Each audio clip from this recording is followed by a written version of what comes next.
Okay, I'm waiting, I'm hesitating just because I'm hoping people went for a quick coffee and they're going to come back, but maybe not. But that doesn't matter. They're just the ones that are missing out. Like, we'll give them FOMO, don't worry. So again, I'm Isabella Kaminska, and nothing's changed there. Even in the quantum realm, I'm still here, just about. We are going to be discussing a super interesting topic right now. Quantum is coming, and it's coming to financial services. And I'm really delighted to have an expert panel with me here.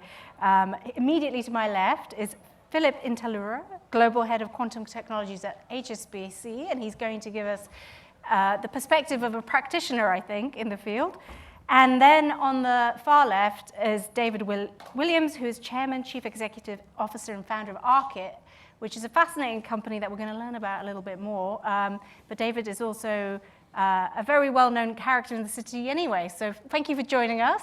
I thought we would just start off, especially since we have lost a little bit of the room, with something a bit exciting. So quantum, what does it mean? Like, why would anyone in financial services care about this at all? I mean, it's the stuff of sci-fi, I would argue. David, why don't you give us an opener into why financial services companies should care about the coming quantum age? Well, I think there are two sides of the coin. It seems there are in quantum always. Schrodinger's cat, right? Sorry, go on. Got there before me. I think there's threat and opportunity. The opportunity is pretty straightforward. When I started Archit, I remember Mark Wolpert, the Chief Scientific Officer, saying that a universal quantum computer was 40 years away. That was in 2017. I think he was telling me off at a panel after I'd said it was going to be 2027. And you now have people like the almighty Ernst & Young saying it might be 2027. That's not an indication of how right I was. It's merely an indication that when the prize for the development of a new technology is all of the power in the world, all of the brains and all of the money gravitates to that field. And that's what's happened in the last 10 years.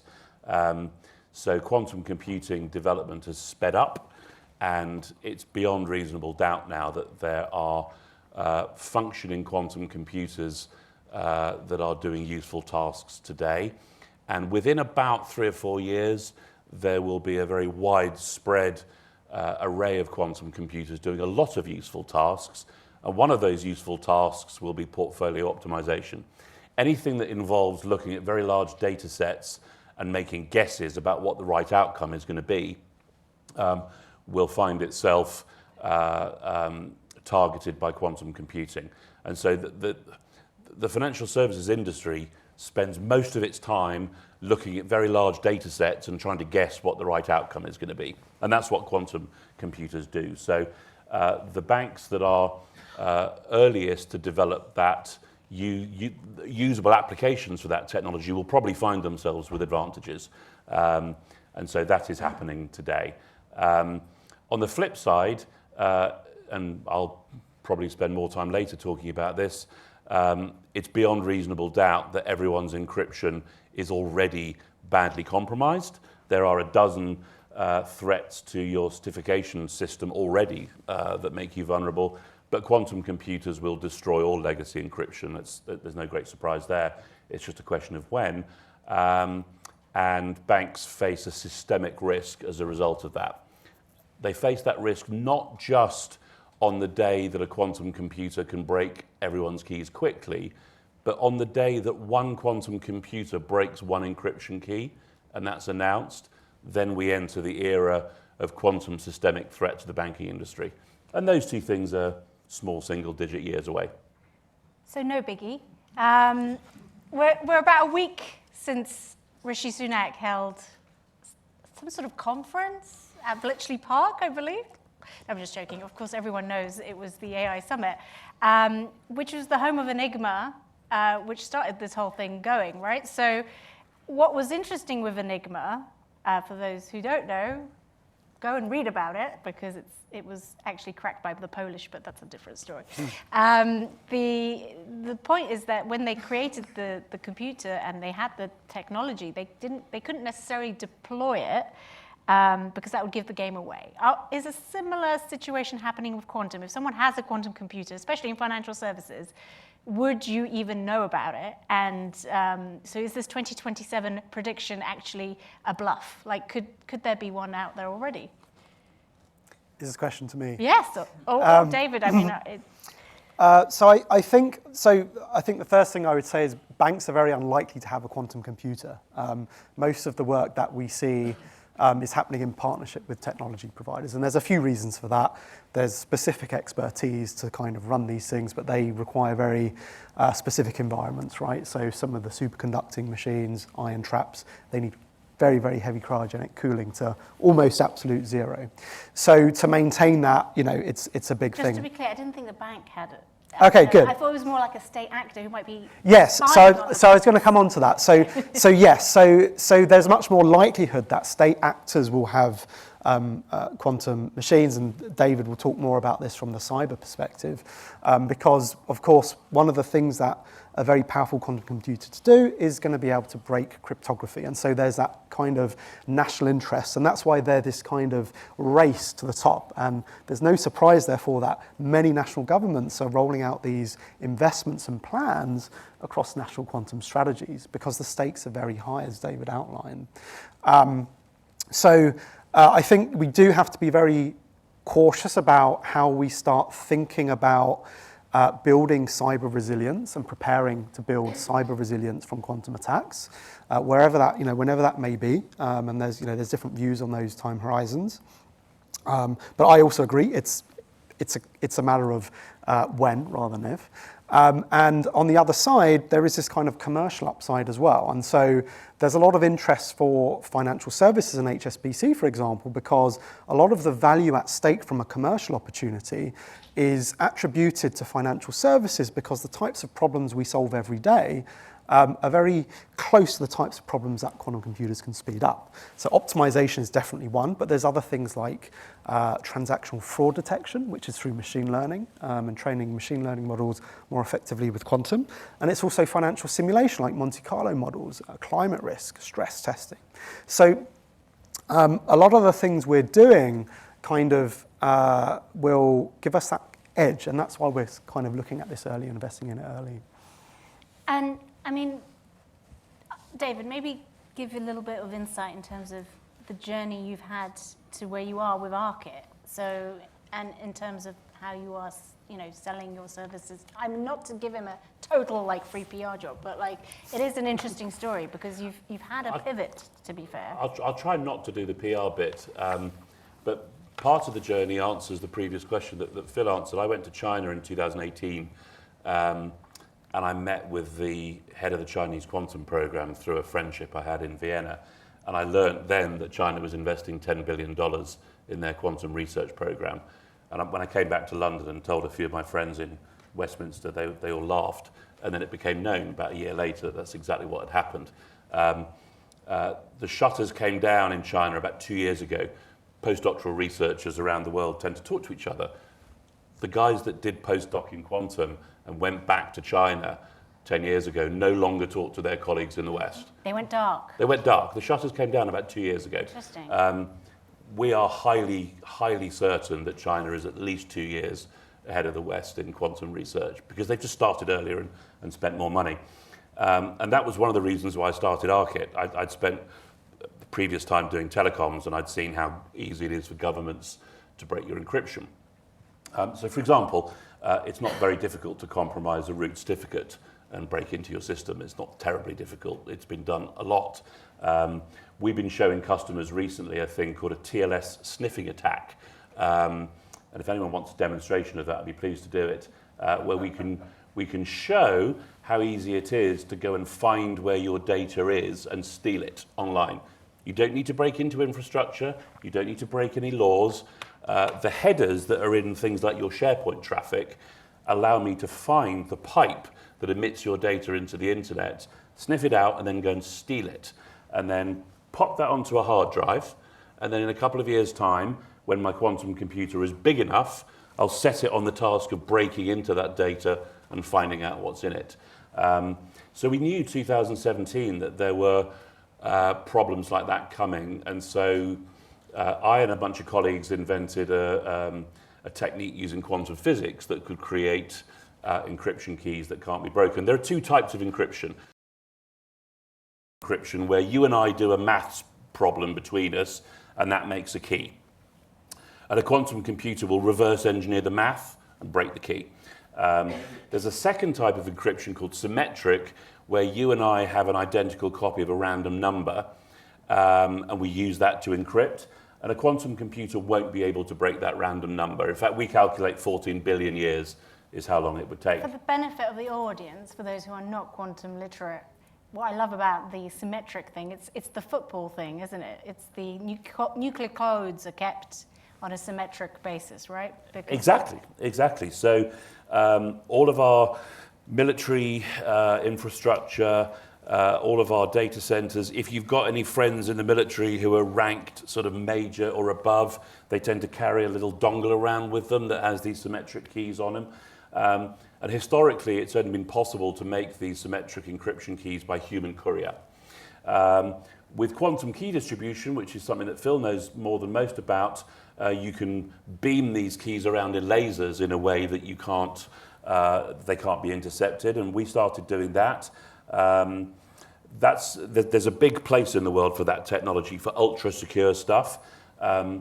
We stumbled accidentally across a way of capturing most of the benefits of quantum distribution in a new kind of software. And a few years ago, I announced we've invented software that makes encryption keys that can never be broken and never be stolen until the end of time. It seemed at that point that the world had a meeting and decided to say that we were definitely lying. And so there was a lot of skepticism for a while. But we announced that we published a paper a couple of weeks ago that declared that our software is compliant with NSA guidelines on cybersecurity, which is a big nod and a wink as to what's coming. Is it not a nod and a wink that they can penetrate it? No. It's a nod and a wink that says we know with 100% certainty that our software encryption keys can never be broken and never be stolen until the end of time. And so the skepticism in the world has rather gone away, and people like Fortinet and Juniper and Dell have started to integrate my software. So we've had this journey from looking at hardware and then moving to software, and we're now finding that there's a cohort of organizations that have long life data. If you have data which matters for a lot of years, then you need to protect it. So if you are injecting data into the internet about a medical patient's DNA or about a bank's financial history, we want that data to be safe for our whole lives. If you're injecting data into the internet about the design of the latest Tempest fighter jet or about the design of a new nuclear power station, we really need that data to be secure for decades. And so the world needs encryption that will keep that data secure for a long time. And that's where we find ourselves now. We've got companies buying our software to protect long life data. And so I think there is going to be a multiplicity of different techniques of doing this. Some of them will be hardware, like QKD. Some will be software. And there will be a bit of a tussle over the next few years for what the winning variants are. But I think what's really important is that policymakers have to keep a very open mind about technology here. It's very dangerous when people in government think that they should decide the future of technology. The idea that any Prime Minister or any Cabinet Minister or any civil servant has ever been able to accurately forecast the direction of technology is really quite silly. So policymakers need to keep a very open mind about what will win. Now, of course, that doesn't mean everyone must buy ARKit's product. They should really. But what I'm saying is everyone needs to keep a very open mind about all of ARKit's competitors. Some other people will invent some good technology that will be useful. And governments need to be not dictatorial on that subject. Philip, as a potential consumer of quantum, secure technology, I mean, for me, maybe I'm naive. It all comes down to trust, doesn't it? Like, are we equipped enough to be able to, figure out which of these services are doing what they say they do and which ones are not? Trust is an important factor, but that's kind of why you need to start testing and exploring the different technologies. So within HSBC, we now have, as of roughly April last year, we formalised a quantum programme, and we have brought in a small team of specialists. I'm a quantum physicist by training myself, with that very intention, right, to explore where within the bank that these technologies are going to have the most impact, both from a commercial compute perspective, but also from a cyber defense perspective. Things like David had mentioned, like the longevity of data. What is more, most of our data is super secure, but there's some hyper secure. And so trust, customers also trust us to protect their data as well. So trust is a very important factor. So as part of the work we do... Farage might be interesting. Yes. Sorry. Yes. Quite right. Turn them down, it's okay. So part of this preparation for readiness is exploring what the use cases are and what the technologies are going to be best fit for those use cases. And as well as on the defense side, where there's lots of different solutions and vendors coming out, on the compute side, the big tech companies all have quantum computers, Google, IBM, Microsoft have a capability, there's lots of startups. And so we don't know which one is going to get there first, which one's going to give you the most reliable kind of outputs. So we're testing lots of them. And so within HSBC, we have this philosophy of kind of being part of this huge ecosystem where we work with many, many different partners. We test many different technologies. We speak to people like David and others to understand their philosophies and how they've designed. And then we, for some, we'll then test them and we'll put them into, practice in terms of real life use cases in test environments. And that's all part of this process of learning and figuring out, what are we going to apply where with which technology at the right time, right? So this is why we think a quantum research program is very important for an organization like us, right now, is because that process takes time and engineering to figure out. It's not something you can do quickly and easily. And so that's kind of why we are doing what we're doing. How big a deal is the whole harvest now, decrypt later thing for banking, especially?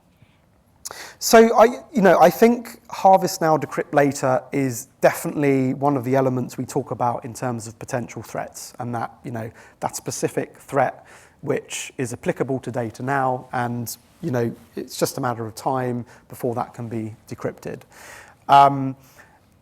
And for me, it kind of logically makes sense as well, because the primary target is going to be government agencies, and I think the second target is going to be financial services. Financial services does experience attacks. The attacks get more sophisticated. The frequency of attacks get higher, and so absolutely we need to always be looking at modernizing cryptography and being ahead of the curve. So I think store now, decrypt later is a particular threat, but I think actually for us even more motivating than store now, decrypt later is the time it's going to take to transform cybersecurity from what we have today to something which is quantum safe or post-quantum secure. Because you think about the number of applications, where those applications are interfacing, the geographies we operate in, this is a decade plus of activity to transform cybersecurity. So I think both of those factors are reasons to, the store now, decrypt later, and the time it's going to take to transfer your cybersecurity. And it will be some combination of physical and mathematical, and there'll need to be cyber agility in there. You need to figure out your inventory and all this kind of stuff. That's going to be a long process, a costly process as well. And so those are, two strong reasons I think that organizations should be thinking about this transition. What Phil's just said mirrors what the White House said last year. So May last year, the White House put out National Security Memorandum number 10, in which it said that the world's efforts to upgrade legacy encryption, these mathematical encryption techniques, post-quantum algorithms they're called, are not mature. And they're not going to be mature for a long time. And so the White House directed national security systems to immediately move to symmetric cryptography. Now, symmetric cryptography means one of three things: the human courier with a dongle, a QKD system, or the software that ARKit's invented. That's the only three ways of delivering symmetric key cryptography. And that's a very clear message to the world that you haven't got long, and some of the alternatives that the world's been working on are not going to be ready in time. The store now, decrypt later attack, as Phil said, is more present than most people in this room will understand. So when I explained earlier, I can do a TLS sniffing attack and I can steal your data. That doesn't just mean that you're at risk whenever the quantum computer is big enough to decrypt it. We think it's a GDPR risk. So all banks have an obligation to take reasonable measures to protect their clients' data. And if you delve into what GDPR laws actually say, banks are obligated to use customary cybersecurity best practices to protect data. We'd argue that if you know that your data is being sniffed and stolen in the internet, and if you know that a quantum computer is likely to be able to decrypt that within a matter of a single-digit number of years, there comes a point where your GDPR officer is starting to think, hold on, am I really using best practices? So I think you're going to see a large number of organizations in the next 12 to 18 months draw the conclusion that their own GDPR compliance is prejudiced by that particular threat. I am very fearful of my data being sniffed, that's for sure. And as a consumer, and I guess GDPR does apply to customers more so than anything, because they're the ones that are going to be doing class action suits, I guess. If that's a thing in the UK, I'm not sure. I wanted to ask more specifically though, crypto, the world of crypto, claims it's kind of quantum resilient, that all its like encryption is fine. Do you think that's right? Do you think this will be like, the quantum attack will destabilize the conventional banking system and then crypto will rise as a result? Well, it seems, unlike esteemed journalists and public companies, cryptocurrency people have no obligation to tell the truth. No, cryptocurrencies are not quantum safe.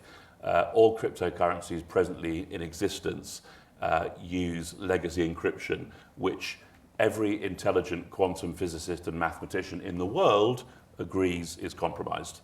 No, they are not quantum safe.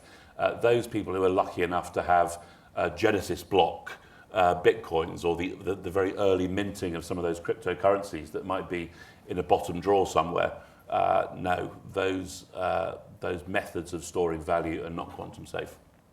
Is it actually therefore an argument against crypto because ultimately all your bitcoins will be vaporized by quantum? Not at all. I fixed that problem. So there's a very simple way. Are you Satoshi? No, just joking. I may know who Satoshi is, but it's not me. There is a way of wrapping symmetric encryption keys around existing blockchains. We made an announcement quite recently about a new product that does that. It's actually quite trivial to wrap a symmetric encryption key around an existing blockchain transaction and to create wallets that use symmetric keys. So it's actually quite an easy problem to solve. And the reason that's important is not for the cryptocurrency world. It's because the technology that you and I have discussed over the years that has emerged from the cryptocurrency world has actually been adopted by mainstream banks now. There was an announcement made by the British government in September. There was a new law passed called the Electronic Trade Documents Act, which makes it legal for banks like HSBC's Trade Finance Department to use a digital asset. It's basically a type of cryptocurrency, to use a digital asset to represent trade finance transactions. Now that's a $4 trillion market. There is $4 trillion of banking trade finance transacted every year, and at present it's done on paper. And the magnificent British government has unusually led the world in passing a new law that allows a new technology to take over this market. And no one noticed. It was I think you reported it. Hardly anyone noticed. It wasn't on the front page of the Financial Times or the Sunday Telegraph. I think if the British government had said Bitcoin is now legal tender in Starbucks, it would have been on the front page of every newspaper. And that's a $1 trillion market. So governments are now actually allowing derivatives of cryptocurrency technology to be used in trade finance. It's legal today. We're already doing some transactions this month under that new law. And you're starting to see people talk about adopting stable coins. Unless the technology is quantum safe, it's a very unwise idea to implement new technology that might end up being used for trillions of dollars of transactions. Thankfully, there's a solution. So inadvertently, you have secured the crypto market, although presumably quantum will finally unmask who Satoshi is, potentially. Only if Satoshi takes his dongle out of his bottom drawer. Until that point, we won't know Oh, who well, he is. he must have some data to be sniffed, no? He might Maybe. do, yeah. But moving. Buy me a drink later and I'll tell you who it is. Oh, excellent. This is newsworthy for sure. But moving back to the opportunities, because it's not just about threats. And I think from the banking perspective, we've touched upon sort of portfolio optimization and all that malarkey. But where else are the opportunities, and how, operating in this world, how seriously are banks taking it at this, and I don't expect you to know what your competitors are doing necessarily, but, given you are a quantum scientist, you must have some understanding of how seriously the industry is taking it. Yeah, so I think it's becoming increasingly discussed within boardrooms, and I think up until now there's been a lot of discussion about it, but there's been differences of opinion about when should we start looking at this. And I think as time goes on, more and more organisations are starting to look at it. I think there's probably right now less doing it than there are more in financial services. I think we're one of the few who are seriously looking at it. It's one of our key strategic agendas within innovation and ventures, alongside things like digital currencies and decentralized identity, generative AI, all these kind of emerging technologies. There are some other banks also looking at it, although they have kind of different philosophies behind what they're doing and how they're approaching it. But going back to the question, I think the combination within financial services of the commercial opportunity, which is very significant. McKinsey put this at about 1.3 trillion, right? Value to be realized by 2035 in quantum. Of that 1.3 trillion, 55% is attributed to financial services, right? Because of the closeness of the types of models to what quantum can do. That may be slightly bullish, but even if you half that number that others have, it's a big number. And so I think as more and more news is coming out about what others are doing, and most of them are at use case and testing, but the more and more that hits, I think the more and more we'll see uptake of these kind of programs being taken seriously and investment in them. So yeah, again, from our perspective, we've talked about some of the use cases. There are others, like using quantum machine learning, which is an area within quantum computing for anti-money laundering, detecting fraud transactions more effectively. These are big global problems all financial services have to deal with. We've done some interesting work with global trade as well in a different kind of way, looking at actually how can we differentiate pricing within our global trade business based on not just the historic risk and the geographies, but taking into account the type of product, the method of transport, the environmentally friendliness of the transaction and everything associated with that trade. And you can start building many more types of factors into these very complex combinatorial optimization problems that are laced with business policy that help you move the dial across your strategic agendas. So you can start differentiating between a brown deal and a green deal, right? And these kinds of things. So we're scratching the surface of where this technology can be applied. We're seeing incredible enhancements and breakthroughs in the technology every week. Qubits, I think, I'm trying to remember, but maybe 2016 there were 5 qubits. There's now hundreds of qubits. What does that mean, just for the sake of... So in quantum computing terms, qubits is the currency of what you do your calculations on. So you need a certain number of these qubits and a certain quality of these qubits working together to calculate your models. And so there aren't many yet, but they're kind of doubling every year. So we're seeing this exponential growth, and at the same time, we're seeing better error correction, better methods. And so the time horizons keep being compressed because these breakthroughs are happening. And as David said, over the last few years in particular, there's been the highest amount of investment in VCs and startups and all these things, which are all progressing their own modalities. So it's really a case of, it's kind of a risk-based decision, right? There is some investment required to look at this. On the scale of how much we would invest in technology, it's very, very small. And this investment may not lead to a return for some years, it may be many years, depending on how the technology progresses, but it may also be one of the best investments we ever make. And that's what this is all about. It's all about kind of figuring out when this might come and being prepared for it, because that competitive advantage will only last a certain amount of time. So I would like to invite, we've got 7-8 minutes left. I'd like to once again call for questions from the audience via the Swapcard app. But in the interim, I thought it might be worth unpacking how quantum is going to arrive, in a commercial context, because as we have emphasized, this is like state actor sort of, costs at the moment. It's unlikely that, a regular Joe is going to get access to a quantum computer anytime soon. So how do you see it actually being distributed into the market? Is it going to be, big hedge funds first, then banks? Like, is there going to be access, time slots to computers being given out? Apart from state actors, crime syndicates, there are several crime syndicates in the world that are bigger. I think there was a movie about it. It was called Quantum of Solace. So there are lots of companies that are building quantum computers, lots of early stage startup quantum computers. Yeah. And if a new company knocks on their door and says, "Hey, I've got $500 million, I'd like to buy a few of your computers," they're going to get sold. I think you'll find crime syndicates finding a way of getting hold of quantum computers once they're big enough. But yes, you will definitely find quantum compute power available in the cloud. That's why AWS and Microsoft and Google all have big programs. So you will be able to buy fractional quantum compute power in the cloud, and that will be used responsibly, as you would expect.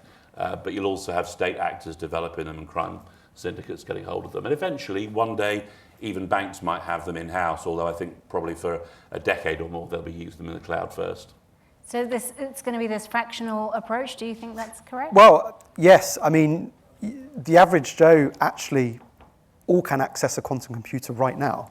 Everyone can. Well, you can. Everyone in this room. I told you you'd learn something in this So if you want to experiment with a quantum computer and build a small circuit that demonstrates superposition or entanglement, you can do so.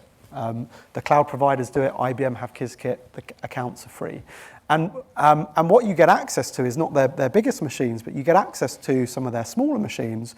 And it's exactly that. You are put in a queue, right, to run your algorithm.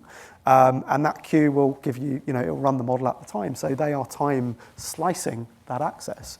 And that's how we'll continue to see it. Timeshare market. I love yes. Yeah. And that's how it will kind of continue with, there are different modalities that have different ways of operating. There are some quantum computers that don't need the cooling that could be bought and put in-house and these kinds of things. So we don't know which ones are going to prevail in terms of the modality. There may be multiple. But yes, give it a try. The average Joe might not be able to build a quantum circuit, but you can certainly try.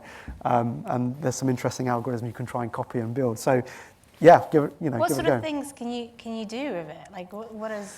Well, when we talk about quantum computers, right, they are not just faster machines. They are very specific at dealing with algorithms to do certain tasks, like factoring large numbers, which is why they will be able to break cryptography when they're big enough and powerful enough. So that breaking of public key cryptography is a specific algorithm designed by someone called Peter Shor. So it's called Shor's algorithm.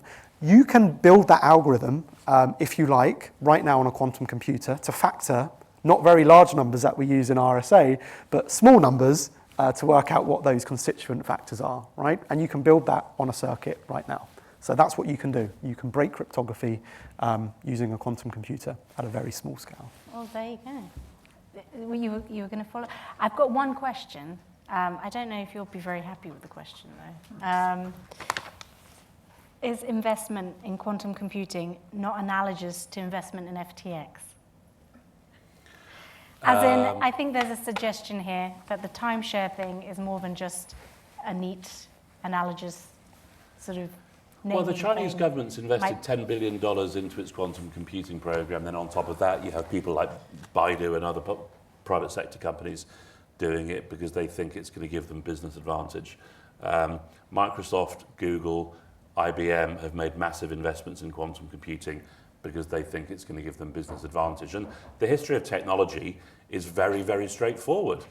Every now and then, some clever chaps invent, used to be men, now it's women, invent stuff that gives you a bit of business advantage. And that's all a quantum computer is. It just gives you a bit of business advantage, whether that's being faster to figure out on the battlefield what your adversary's tactics are going to be by assessing the patterns of behavior in the past and looking at their formations today. A quantum computer will analyze that data and predict what your enemy is likely to do, or whether it's taking a guess at what Izzy's going to write next Tuesday. The quantum computer will give you business advantage, and that's why companies and governments all over the world have invested in it. And it seems quite likely that the wisdom of crowds will prevail. Not every, I don't know them all, but not every quantum computing company will succeed. But quite a lot of them will, and quite a lot of them will deliver business advantage to their customers. So, no, there are very logical, pragmatic reasons why people are investing in doing this, and some of them will prevail. I think maybe, it feels, maybe there's a disconnect because it feels so fantastical on one hand. So when you tell people you work in, quantum, I'm sure, it surprises people, and then they think of Quantum Leap and things like that. American TV show, sorry. But on the other hand, as you say, this is a real thing. And now that we've seen, the world's most powerful countries sort of commit to investing in quantum and taking it seriously, I think that divide has to come in. But how do you? I'll give you my favourite example of this. Yeah. When I was a banker in 1997, I raised, I think it was £100 million for Mercury 1-to-1, one of the early mobile phone networks in the UK. And it was my job to persuade a syndicate of banks to invest in that loan.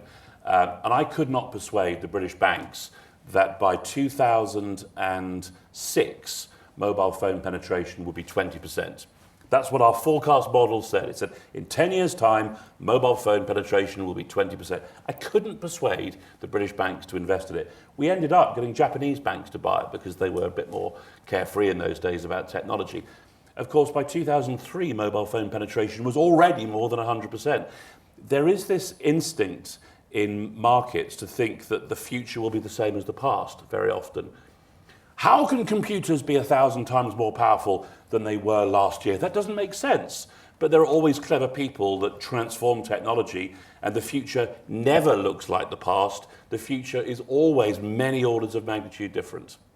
There you go. You heard it here first. And a final word from Philip? Well, the final thing I would say is when I was looking at this technology 15 years ago in research, and I used to tell people what I did, they used to look at me and go, he's a weirdo, right? And I used to like plead to go and talk about my research and whatever, and I was the last person, maybe the last slot of the conference, that kind of thing, and an unknown conference. Now when you tell people, it's kind of like, oh, that's cool. What's that about? People are a little bit more interested. As the years go on, more and more people getting interested.